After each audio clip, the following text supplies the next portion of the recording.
అందరికీ నమస్కారం. Good evening. Chitrapuri colony సభ్యులకు, రో house, HIG duplex, MIG, LIG సభ్యులకు, నిజమైన సినీ కార్మికులకు మరియు మేనేజ్మెంట్ కమిటీ సెక్రటరీ కాదంబరి కిరణ్కి నేను ఇప్పుడు మాట్లాడే విషయం ఏంటంటే, కిరణ్ యాజ్ అన్ యాక్ట్రెస్గా, సహనటుడిగా నేను ఒక 33 years నుంచి పరిచయం. నువ్వు నాకు ఇద్దరం చాలా క్లోజ్గా ఉంటాం, బాగుంటాము, ఆనందంలాగా ఉంటాము. నువ్వు కూడా 2 సార్లు పోటీ చేసి 3వసారి గెలిచావు. 2015లో వచ్చావు. ఏం జరుగుతుందో ఏం జరిగిందో అప్పుడు మీరు నిస్సహాయ స్థితిలో ఉండొచ్చు, being a members, committee members. అప్పుడు నీకు పదవలేదు, ఇప్పుడున్న ఉన్న వాళ్ళకు కూడా పదవలేదు. ఇప్పుడు నువ్వు గెలిచావు, మంచి బాధ్యతాయుతమైన ఒక సెక్రటరీ పోస్ట్లోకి వచ్చావు. ఇప్పుడు నేను కోరేది ఏంటంటే, యాక్చువల్గా నువ్వు ట్రాన్స్పరెన్సీగా మనం సైతం పెట్టావు, బాధలు ఉన్న సహాయం చేద్దాం అంటున్నావు, ఇంకేదైనా కొన్ని పోస్టర్ పెట్టావు, నువ్వు కొన్ని పోస్ట్ చేసావు నీ మనం సైతం విషయంలో. ఇప్పుడు అందరూ చిత్రపూర్లో ఉన్న నిజమైన కార్మికులు కానీ బయట కానీ మీరందరూ కలిసి, మీరందరంటే 2001 నుంచి మన సొసైటీ చేసిన తప్పులు ఇవన్నీ నాకు తెలుసు, మీ అందరూ తెలుసు, నువ్వు చదువుకున్నవాడు, నీకు అన్నీ తెలుసు. ఇప్పుడు యాజ్ ఇట్ ఈస్గా ఇప్పుడు రో హౌస్ వాళ్ళు సఫర్ అవుతున్నారు, హెచ్ఐజీ డూప్లెక్స్ సఫర్ అవుతున్నారు, ఇంకా మిడిల్ క్లాస్ ఇన్కమ్ గ్రూప్ అయిన ఎంఐజీ వాళ్ళు భయంకరంగా సఫర్ అవుతున్నారు. ఇప్పుడు నువ్వు చేయాల్సిన పని ఏంటంటే, వీళ్ళకి మార్చిలో కట్టేస్తామని చెప్పావు అనిలు, తర్వాత సెప్టెంబర్లో ఫినిష్ చేస్తామని చెప్పారు. మీరు ఒక పని చేయండి, ఇప్పుడు ఎమర్జెన్సీ కమిటీ మీటింగు మీరు మండే నాడు పెట్టుకోండి.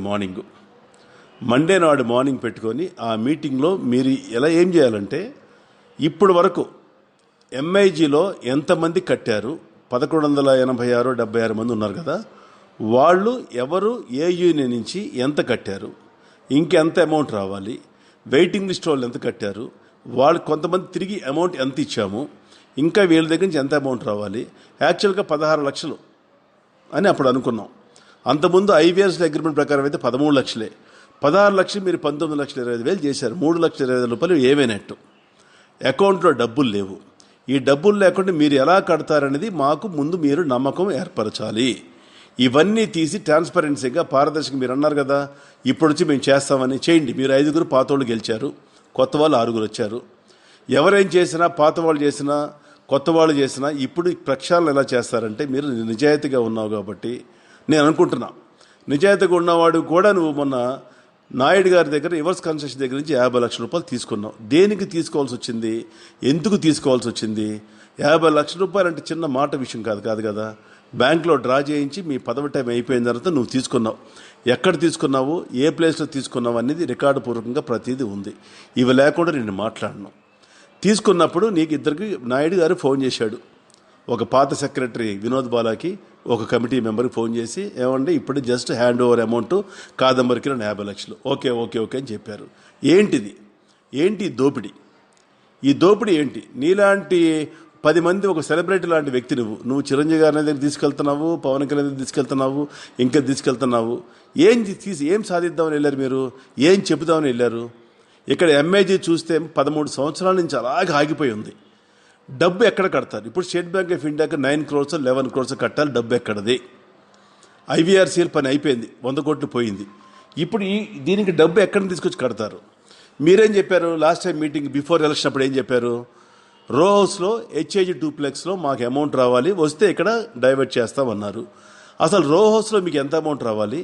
రో హౌస్లో ఉన్న 237 మంది ఎంత కట్టారు, ఏ యూనిట్ నుంచి కట్టారు, ఎంత బ్యాలెన్స్ అమౌంట్ ఉంది, ఇంకా బ్యాలెన్స్ వరకు ఎన్ని కోట్లు ఉంది? ఇవన్నీ బేరం చేసుకుంటే ఇంకా మిగులుదా? ఎన్విరాన్మెంట్ పర్మిషన్కి డబ్బు కట్టాలి, ఫైన్ కట్టాలి. హెచ్ఐజీ డూప్లెక్స్ వాళ్ళు ఎంత కట్టారు, ఎంత రావాలి, ఇవన్నీ లెక్కలు ఏవి? ఈ లెక్కలు అన్నీ మీరు హెచ్ఐజీ డూప్లెక్స్ వాళ్ళు చెప్పండి, రో హౌస్ చెప్పండి. ఇమ్మీడియట్గా తక్షణం ఏం చెప్పాలంటే, మీరు ఎంఐజీకి మండే మార్నింగ్ మీ మీటింగ్ పెట్టుకోవాలి. మండే మధ్యాహ్నం వాళ్ళ వెల్ఫేర్ కమిటీ వాళ్ళని, చక్రవర్తి గారిని, ప్రభంజనం గారిని, ఇంకిద్దరు 3 ఉన్నారు కదా, మన కాట్రగడ్డ సుధాకర్ కానీ, వంశీ కానీ, ఇంకెవరైతే ఇంట్రెస్ట్ ఉన్నారు, ఎవరైతే వీళ్ళ గురించి పోరాడుతున్నారు వాళ్ళందరినీ పిలిచి చెప్పండి, లిస్ట్ ఇచ్చేసేయండి మొత్తం. ఇది బ్రదర్ 1176 అమౌంట్ వచ్చింది, ఇంత అమౌంట్ కలెక్ట్ చేసాం, ఇంత అమౌంట్ వెనక్కి ఇచ్చాం, ఇంకా ఇంత అమౌంట్ రావాలి, వెయిటింగ్ లిస్ట్లో ఇంతమంది ఉన్నారు, ఇంతమంది కట్టారు అమౌంట్, ఇదని చెప్పండి. చెప్పిన తర్వాత వీళ్ళు ₹1 కట్టరు.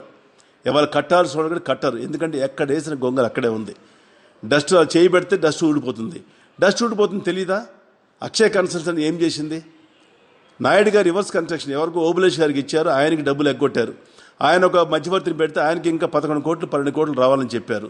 ఆయన బయటకు వెళ్ళిపోయాడు. ఆయన తెలియగలడు కాబట్టి ఇక్కడ ఇచ్చిన కమిటీ మెంబర్లకు కానీ, పాత నాయకులకు కానీ, పాతలో ఎవరైతే పోస్ట్ చేశారో, ఆఫీస్ బేరర్ చేశారో వాళ్ళందరికీ కొంతమంది క్యాష్ రూపాన్ని ఇచ్చారు, కొంతమందికి అఫీషియల్గా ట్రాన్స్ఫర్ చేశారు. కొంత తెలియగలడు, చదువుకున్నాడు కాబట్టి. నాయుడిగా తెలివి లేదు. ఆ తెలివి లేకుండా నాయుడు దగ్గర దోచేశారు. ఎందుకంటే మొన్న కనపడుతుంది కదా 50 లక్షల రూపాయలు. ఇవన్నీ చూడండి. మీతో అయితే అయ్యింది, లేదు డబ్బు తిన్నారు, పాత వాళ్ళు తిన్నారు, పరుచూరు వెంకటేశ్వర తిన్నాడు, లేదా అంతకుముందున ప్రెసిడెంట్ కొబ్బరి వెంకటేష్ తిన్నాడు, అంతకుముందున భరద్వాజ్ తిన్నాడు, అంతకుముందు ఇంకోళ్ళు తిన్నారు అని చెప్పి ఇలా అనుకొని ఆస్తులు అమ్మండి. ఎవరైతే తిన్నారో ఒక ఉన్నాడు మనకు చిత్రగుప్తుడు మహానంద రెడ్డి ఏం చేశాడు, మహానంద రెడ్డి ఇల్లు ఎవరు కట్టారు, మహానంద రెడ్డి ఎలక్ట్రిషియన్ పని ఎవరు చేశారు, మహానంద రెడ్డి ఇక్కడి నుంచి ఐవీఆర్సీల దగ్గర మన సైట్లో వేసిన సిమెంట్ స్టీల్ ఎలా వాడుకున్నాడు, ఇవన్నీ బయటకు వస్తాయి. ఇవాళగా రేపు వస్తాయి. ఒక 10,000 రూపాయల జీతానికి వచ్చి వాళ్ళ కోట్లకు పడగెత్తారు వీళ్ళందరూ కలిసి. లక్షలు కోట్లు చేసి వాళ్ళ నాయుడు హాస్పిటలైజ్డ్ అవటం కారణం కూడా మీ ఒత్తిడి. 26 కోట్లు 10 కోట్లు ఇచ్చేది తప్పురా బాబు అంటే మళ్ళీ మీరు 16 కోట్లు ఇచ్చేది దేనికి ఇచ్చారు? కిక్ బ్యాక్స్ కోసం ఇచ్చారా? చెప్పండి మీరు. ఆయనకి ఇచ్చిన డబ్బులు 80 కోట్లు ఇవాళ అయిపోవాలి కదా, 2 బెడ్రూమ్ అయిపోవాలి కదా, కాలేదు. ఇప్పుడు ఒక పని చేయండి, మండే నాడు మీరు ఇమ్మీడియట్గా ఇప్పుడు మీ మీద ఎంక్వైరీ మొదలైంది. ఎంక్వైరీ కారణం ఎవరు? మన్యవాసి ఎల్ఐజీలో ఉన్న టోపీ శ్రీనివాసు నేను పెట్టిన పిటిషన్స్గా నేను పెట్టిన విత్ ప్రూఫ్స్ పెడితే మీ మీద 51 ఎంక్వైరీ నడుస్తుంది.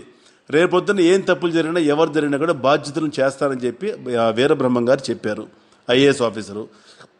అప్పుడు కడతారు ఎవరు డబ్బులు చేశారు, తప్పులు చేశారు, ఎవరు ఏం చేశారు, ఎవరు ఎన్ని ఫ్లాట్లు అమ్ముకున్నారు, ఎవరెంత డబ్బులు మింగ అప్పుడు తెలుస్తుంది. అప్పుడు ఎలాగో బయటకు వస్తారు. ఇప్పుడు కూడా నువ్వు వచ్చావు కదా, నిజాయితీగా వచ్చావు కదా సెక్రటరీగా, నీకు బాధ్యత ఉంది కదా. నీకు సెక్రటరీ బాధ్యత ఉన్నప్పుడు ఈ పనులన్నీ నువ్వు ఇమ్మీడియట్గా తప్పకుండా తక్షణం ఇమ్మీడియట్గా చేయాల్సింది బాధ్యత నీకు ఉంది కిరణ్. ఓ బ్రదర్గా చెప్తున్నా, ఒక ఫ్రెండ్గా చెప్తున్నా నీకు. తర్వాత ఇంకేదో గుర్తొస్తున్నాయి, మర్చిపోతున్నా, చేస్తున్నాను. సరే, ఓకే, ఇంతవరకు ఉంది, బాగుంది. తర్వాత ఇక సరే, కోర్టులో నేను వేశాను. కోర్టులో వాళ్ళు కూడా ఏం జరుగుతుందో ఏముంటుందో తెలుసు. ఒక టీమ్గా మేము ఏర్పడి రోహస్లో కొంతమంది, ఎంఏజీలో కొంతమంది, హెచ్ఏజీ డూప్లెక్స్లో కొంతమంది, ఎల్ఏజీలో కొంతమంది ఏర్పడి కొంతమంది పెద్దవాళ్ళు నోటీస్ కూడా వెళ్ళింది. నేను ముందున్నా వెనుకున్నా కూడా ఒక 30 మంది టీం దీని మీద వర్కౌట్ చేస్తున్నాం. ప్రతిదీ క్షుణ్ణంగా. ఈవెన్ షేర్ అమౌంట్ ఉందా మీ దగ్గర, ఖర్చు పెట్టేశారా, రివర్ట్ అని చెప్పేసి కొద్ది డబ్బులు షేర్ అమౌంట్ వెనక్కి ఇచ్చామని చెప్పటం, దాంట్లో డబ్బులు రసీట్లు లేకపోవటం, ఒకే డీడీని 10 మంది వాడటం, అంతకుముందున్న ప్రెసిడెంట్ కానీ అంతకుముందున్న సెక్రటరీ కానీ ఎవరైనా కానీ రిజిస్ట్రేషన్ కంటే మహానంద రెడ్డి అడ్డుపడటం, రిజిస్ట్రేషన్కి వెళ్ళటానికి డబ్బు లేకుండా ఎలా వెళ్తారంటాం, మళ్ళీ అక్కడ ఉన్న పనిషి ఎవరైతే ప్రెసిడెంట్ ఉన్నాడో, పాత ప్రెసిడెంట్ ఉన్నాడో వాళ్ళందరూ చెక్స్ ఇవ్వటం, ఆ చెక్స్ దగ్గర పెట్టుకొని మళ్ళీ రిజిస్ట్రేషన్ చేయటం, ఇవన్నీ నాకు తెలిసి ఇవన్నీ అథెంటిక్ ప్రూఫ్స్ నా దగ్గర ఉన్నాయి. ఇవన్నీ కాదని నువ్వు చెప్పగలవా? కాదని చెప్పి ప్రూవ్ చేయగలవా నువ్వు? ఒక డీడీ 20 మందికి వాడుతున్నారు, ఒక డీడీ 10 మందికి వాడుతున్నారు. మీ ఇష్టానుసారంగా డబ్బులు వసూలు చేయటం, డబ్బులు అకౌంట్ను డ్రా చేయటం, ఇష్టానుసారంగా వాడటం, ఇదా పాపం తగులుతుంది మనందరికీ? ఇది చిత్రపురి కాలనీ అంటే చిత్రపురి కాలనీ ఇది, లేకపోతే ఎవరెవరో కాలనీ పేరు పెట్టాలి. అక్కడ ఎలక్షన్కి వస్తే మేము సిగ్గుపడుతున్నాం, ఓటు అడగటానికి సిగ్గుపడే పరిస్థితి ఏర్పడింది. ఎవరెన్ని ఫ్లాట్లు బయటకు అమ్మారు, ఎవరెన్ని ఫ్లాట్లు ఉన్నాయి తర్వాత బయటకు తర్వాత సుప్రీంకోర్టు, బాంబేలో జరిగింది, ఢిల్లీలో జరిగింది, బయట వాళ్ళు వస్తే భగవంతుడు మన ఎందు ఉండి సినిమా పరిశ్రమ మీద ఉంటే కొన్న వాళ్ళు కూడా బయటకు వాళ్ళ డబ్బులు వాళ్ళకి ఇచ్చి బయటకు పంపించి మిగిలిన వాళ్ళు కూడా సినిమా వాళ్ళని కూడా చేర్చేంత అవకాశం కూడా ఉంది. సిగ్గుతో వాళ్ళు కూడా బయటకు వెళ్ళిపోతారు. మన కాలనీ తెలియకుండా వచ్చారు. తెలియకుండా అంటే మనమే చేసిన తప్పులు. ఎవరైతే డబ్బుకు ఆశపడి వాళ్ళ బయట వాళ్ళకి ఫ్లాట్లు అమ్మారో ఇవన్నీ చేశారు. కిరణ్ సెక్రటరీకి నీకు చెప్తున్నా, ఫ్రెండ్గా చెప్తున్నా, బ్రదర్గా చెప్తున్నా, ట్రాన్స్పరెన్సీగా ఉంటావని అనుకుంటున్నా. ఎందుకంటే నువ్వు సెలబ్రిటీ, నీకు 10 మంది పరిచయాలు నీకు ఉన్నారు. డబ్బులు ఎలా పోయినాయి, ఎలా మిస్యూజ్ అయినాయో, ఎవరు తిన్నారో అన్ని బయటకు హక్కిస్తాను. డబ్బులు 100% వస్తుంది. రూపాయితో వస్తుంది, మనకు వస్తుంది. చిత్రపూరికి వస్తుంది. చిత్రపూర్లు కష్టపడి కష్టాజీతం డబ్బులు ఏడుస్తున్నారు. డబ్బింగ్ యూనిట్లో ఆవిడ అనురాధ అని చెప్పి ఆవిడ 13-14 లక్షలు కడితే స్టిల్ ఆవిడ వెయిటింగ్ లిస్ట్లో పెట్టారు. 80% కట్టిన వాళ్ళు పీకేశారు. అది మీ ఇష్టమైన పీకటం. అరే, మనం 1150 ఫ్లాట్స్ 1200 ఫ్లాట్స్ కడుతున్నప్పుడు 100 మంది 200 మంది ఎక్కువ తీసుకోవాలి, మీకు తెలుసు. అలాంటిది మీరు 9,000 మంది మెంబర్షిప్ తీసుకోవటం, దాంట్లో కొంతమంది తీసేసేయటం, వాళ్ళ కట్టిన షేర్ అమౌంట్లు ఏమైనాయి, ఏ బ్యాంకులో ఉన్నాయి, ఏ కోఆపరేటివ్ బ్యాంకులో ఉన్నాయి, ఎఫ్డీస్ తీయండి, చెప్పండి. నీ బిఫోర్ జనరల్ బాడీ మీటింగ్ చెప్పు, రేపు అందరికి పంపించు. బిఫోర్ జనరల్ బాడీ మీటింగ్ నాకు తెలిసి మార్చ్ ఎండింగ్లో పెడతారు, లాస్ట్ సండే. ఆ టైంలోపు బిఫోర్ 10th మీ ఎజెండా ప్లస్ మన గవర్నమెంట్ ఇచ్చిన ఆడిట్ రిపోర్ట్స్ ఇవన్నీ పోస్ట్ చేసేయండి, ముందే పోస్ట్ చేయండి 15 days బిఫోర్. నాలాంటి వాళ్ళు కూడా అడిగే వాళ్ళు, పెద్ద మనుషులు, చిన్నవాళ్ళు అందరూ అడుగుతారు, కొంచెం చదువుకున్న వాళ్ళు అడుగుతారు, మన నిజమైన కార్మికులు అడుగుతాం మనం. కిరణ్, దయచేసి చెప్తున్నందుకు కిరణ్, ఇవన్నీ మీరు కప్పిపుచ్చుకోవటానికి ట్రై చేయకండి. ఏదో చిన్న చిన్న పనులాగా ఎంఏజీ చేయటం, అవి చేయటం, ఇవి చేయటం కాదు. కాంక్రీట్గా చెప్పండి, ఇంత డబ్బు అవుతుంది, ఇంత డబ్బు మా దగ్గర ఉంది, ఇంత డబ్బు మా దగ్గర లేదు, ఇంకా ఇంత రావాలి అని మీరు చెప్పి చూపించండి. కట్టిన వాళ్ళు ప్రతి యూనియన్లో 1176 మెంబర్స్, ప్రతి పేపరు ప్రతి నేము, ఏ యూనియన్ ఎంత కట్టారు, ఇంకెంత కట్టాలి మీరు అడిగి, మీరు ఇంకా డబ్బులు కట్టాం, మేము వాళ్ళు కట్టాలి, హైదరాబాద్ మేము కట్టాం. ఎందుకంటే కట్టేది వెళ్ళిపోతూనే ఉంది. అలాగా తిరుపతి హుండీలు వేసినా కూడా పుణ్యం వస్తుంది మనకి. మన చిత్రపురి కాలనీకి ఇస్తే పుణ్యం లేదు, ఏం లేదు. ఇవన్నీ ఉన్నాయి కిరణ్. ఇవన్నీ చూసుకొని మీరు అన్నారు కదా టైం ఇవ్వండి. మండే టైం ఇవ్వటం ఏంటి? మీరు టైం ఇవ్వటం ఏంటి? మీరు ఐఏఎస్ ఆఫీసర్లా, ఐపీఎస్ ఆఫీసర్లా? టైం ఏంటి ఇవ్వాలి? You have to give. మీరు సర్వీస్ చేయడానికి వచ్చారు కాబట్టి మీరందరూ 11 మంది సర్వీస్ చేయడానికి వచ్చారు. 11 మంది మీరు ఎక్కడ బిజీ అంటే మీరు బిజీ ఏంటండి? మీరు సర్వీస్ చేయడానికి వచ్చారు. అక్కడ మీ జీతాలు లేకపోయినా కూడా మీరేమన్నారు? మీరు సేవ చేయడానికి వచ్చారు. సేవ చేయండి, టైం ఇవ్వండి, మా కోసం ఇవ్వండి, టైం ఇవ్వండి. రేపు ఎంఐజీకి మార్నింగ్ మీటింగ్ పెట్టుకోండి, మండే మార్నింగ్ మొత్తం తీయండి. ఈలోపు 3 days మొత్తం తీయండి, మొత్తం లెక్క తీయండి, కూర్చోబెట్టి ఎంఐజీ తర్వాత హెచ్ఐజీని పిలవండి, డూప్లెక్స్ రో హౌస్ పిలవండి. రో సార్ ఇంత అమౌంట్ వచ్చింది, ప్రతి రో house A union A number. నువ్వు జూనియర్ ఆర్టిస్ట్ కానీ, ఆర్టిస్ట్ కానీ, ఇంకోటి కానీ చెప్పండి. అక్కడ చెప్పాల్సిన బాధ్యత. ఎందుకు దాస్తున్నారు మీరు? దాచాల్సిన అవసరం ఎందుకు వచ్చింది కిరణ్ మీకు? ఎందుకు దాయాలండి? ట్రాన్స్పరెన్సీగా ఉండాలి. ఏంటి దాయటం ఏంటంటే మీకోసం మీరు లెటర్ పెడితే సమాధానం లేదు.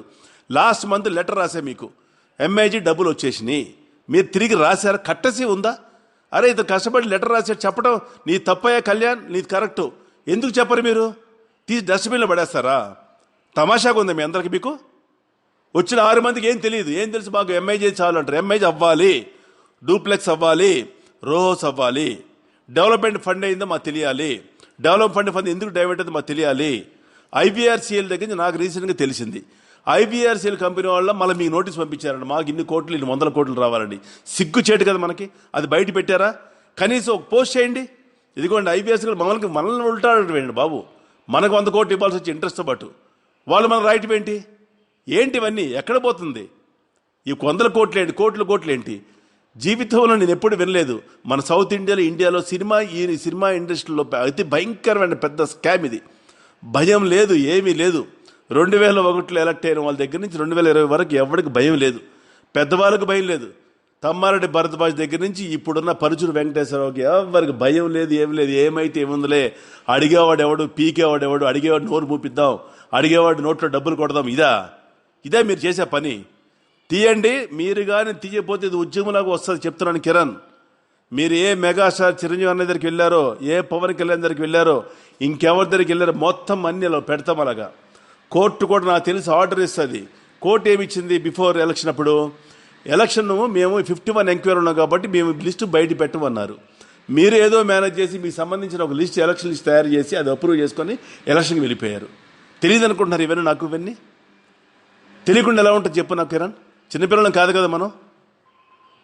ఒక్కొక్కరికి ఎన్ని ఫ్లాట్స్ ఉన్నాయి, ఒక్కొక్క ఫ్యామిలీ మెంబర్స్కి ఎన్ని రో హౌస్లు ఉన్నాయి, అసలు మీ 11 మంది రో హౌస్లు ఎంతమంది కట్టారు, ఏమిటి, ఎవరు అమ్ముకున్నారు, ఇవన్నీ చూసుకొని దయచేసి మండే నాటికల్లా నువ్వు ఫస్ట్ ఎంఐజీ వాళ్ళు పిలిచి వాళ్ళకి 1176 మంది లిస్ట్ ఇచ్చేసేయి.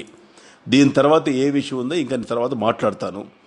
నేను అవసరం ఉంటే మీ 11 మందితోటి మిగతా ఎంఐజీ వాళ్ళతో కలిసి కూర్చుని కూడా మాట్లాడి మొత్తం తీస్తాను బయటికి. డబ్బులు కట్టరు ఎవరు, కానీ మీరు ఫినిష్ చేయాలి. ఎలా ఫినిష్ చేస్తారని మీరు పేపర్ పూర్వకంగా ఇవ్వండి, ప్రూఫ్ చూపించి ఇవ్వండి, అథెంటిక్ ఇవ్వండి. మేమండి మా వల్ల పోయిందండి 26 కోట్లు నాయుడికి, మా వల్ల పోయింది, ఇంకోటి పోయింది. ఏమైంది పోయింది? ఈడబ్ల్యూఎస్ ఎస్ఫీ వాళ్ళకి ఇన్ఫ్రా వాళ్ళకే ఇంకా 22 కోట్లు రావాలి, దాంట్లో ఇంకా 13 కోట్లు ఎంత ఇచ్చారు, ఇంకా 11 crores ఎంత రావాలని చెప్పి ఆయన తిరుగుతున్నాడు. అది ఎక్కడ సెటిల్మెంట్ అయింది, ఏ పెద్ద మనిషి దగ్గర సెటిల్మెంట్ అయింది మీకు తెలుసు. అదిగో నేను ఫోన్లో చెప్పాల్సిన అవసరం లేదు, మీకు తెలుసు. ఆయన పిలిచి మీకు ఎలా చివాట్లో పెట్టారో తెలుసు. ఇచ్చేయండి డబ్బులు, ఎవరి డబ్బులు వాళ్ళకి ఇచ్చేయండి. మీ ఎంజాయ్మెంట్కి డబ్బులు తీసుకుంటారా? ఇది సినిమా సొమ్ము. అసలు సినిమాలు దిక్కులేదు ఇక్కడ, సినిమాలకు లేవు, ఫ్లాట్స్ లేవు. అక్కడ మనకున్న 5,000 మంది 9,000 మందిలో మొత్తం 80% బయట వాళ్ళకే ఉన్నారు. సరే దాని సంగతి తర్వాత మాట్లాడదాం. కిరణ్ దయచేసి నేను మళ్ళీ ఒకసారి రిక్వెస్ట్ చేస్తున్నాను, నువ్వు మండే కల్లా ఎటువంటి బస్సులో మీరు ఎంసీ మీటింగ్ పెట్టుకోండి. Have another 3-4 days time. Emergency meeting అని పెట్టుకోండి, ఫ్రైడే పెట్టుకుంటారు, సాటర్డే పెట్టుకుంటారు, మండే వాళ్ళని పిలవండి, ఎంఐజీ వాళ్ళని, ఎంఐజీకి ఇచ్చేయండి, లిస్ట్ ఇచ్చేయండి, ఇది మీరు కట్టింది, ఇది మీరు కట్టాల్సింది, పార్కింగ్ తర్వాత కడతాం, ఇప్పుడు కట్టాల్సిన అవసరం లేదు, మేము డబ్బు కట్టేసాం మొత్తం, మేము ఎంఐజీ వాళ్ళు కట్టినది మీరు కట్టేసి ఇవ్వాల్సిందే. మీరు ఏముంది, ఎక్కడ వేస్తే అక్కడ ఉంది. దయచేసి చెప్తున్నాను, ఇంకా రిక్వెస్ట్ చేసి చెప్తున్నాను, తర్వాత రిక్వెస్ట్లు ఉండవు, ఏముండవు, తర్వాత ఉద్యమంలాగా ఉంటుంది జరిగేది. కోర్టు న్యాయస్థానం న్యాయం వస్తుందో నేను పోరాడుతున్నాను, న్యాయం జరగాలని కోరుకుంటున్నాను. అది అదృష్టం ఆధారపడి ఉంటుంది. అది న్యాయం జరిగితే మొత్తం అందరూ బయటకు వస్తారు. ఇక్కడ అన్యాయం జరిగితే మళ్ళీ ఇక్కడ సుప్రీంకోర్టుకి వెళ్తాను. నాకు ఓపిక ఇచ్చాడు భగవంతుడు, నాకు ఇచ్చాడు, ఓపిక ఇచ్చాడు. కిరణ్, నీకు మరీ చెప్తున్నాను, బీయింగ్ సెక్రటరీగా చెప్తున్నాను, ఒక ఫ్రెండ్గా చెప్తున్నా, ఒక బ్రదర్గా చెప్తున్నా, వద్దు, మనకు అవమానం వద్దు, మనకి అవమానం వద్దు, మనకొద్దు. హ్యాపీగా ఉంటున్నాము, మనం మన పిల్లలు హ్యాపీగా ఉంటున్నాము. వచ్చే డబ్బులతో పొడి తిన్న పర్వాలేదు. మనం ఈ డబ్బు వద్దు. సినిమా కార్మికుల డబ్బులు కానీ, టెక్నీషియన్ డబ్బులు కానీ, ఇతర ఆర్టిస్ట్ డబ్బులు కానీ మనకు వద్దు. కిరణ్, ఆ 50 లక్షలు కూడా నువ్వు చెప్పే, ఓపెన్గా చెప్పే, ఎందుకు తీసుకున్నావు, దేనికి తీసుకుని చెప్పు. ఎవరికి భయపడాల్సిన అవసరం లేదు. నువ్వు ఎన్నో సినిమాల్లో మంచి క్యారెక్టర్లు చేసావు, ఇవాళ నువ్వు సెలబ్రిటీవి. నువ్వు గుర్తుపెట్టుకొని వ్యవహరించి ఓ సెక్రటరీగా నువ్వు ఏముందో ఓపెన్గా చెప్పు. ఎవరు ఏ పేపర్ అడిగి ఏం చేసినా కూడా. ఎక్కువసేపు మాట్లాడాను, మళ్ళీ ఇంకా కొన్ని విషయాలు మర్చిపోయాను, మళ్ళీ రేపు మళ్ళీ మాట్లాడతాను. దయచేసి ఐఎమ్ రిక్వెస్టింగ్ యూ కిరణ్, నువ్వు ప్రెసిడెంట్తో మాట్లాడి, మీ మెంబర్స్తో మాట్లాడి, ఇప్పుడు నేను అడిగిన ప్రతి పేపర్లో పెట్టి మీలో ఉన్న నిజాయితీ చూపించుకోండి. మనం సైతం నువ్వు చెప్తావు కదా, ఆపదలో సహాయం చేస్తానని చెప్పి, కష్టంలో కాదు ఆదుకుంటా అని చెప్పి. ఇలా కష్టాల్లో ఉన్నాం మేమందరం కష్టాల్లో ఉన్నాం. ఎంఐజీ సభ్యులు కానీ, రోహో సభ్యులు కానీ. మిమ్మల్ని అడగాల్సిన లేదు, వీ కెన్ కమాండ్. మీరు అక్కడికి వచ్చింది మాకు సేవ చేయడానికి, అంతేగాని మిమ్మల్ని అడగాల్సిన అవసరం ఉంది. మీ టైం ఇవ్వాల్సిందే, మీకు బాధ్యత ఉంది. ఇంకోసారి రిక్వెస్ట్ చేసి మనం చెప్తున్నాను, ఇమ్మీడియట్గా మండే కల్లా ఎంఐజీ వాళ్ళది మీరు అథెంటిక్గా విత్ ఇన్ రైటింగ్ ఇచ్చేయమని నేను రిక్వెస్ట్ చేస్తున్నాను. ఉంటా కిరణ్. అందరి మెంబర్స్ అందరికి చెప్పండి, 11 మెంబర్స్కి. Bye, thank you, good night. Save. Save.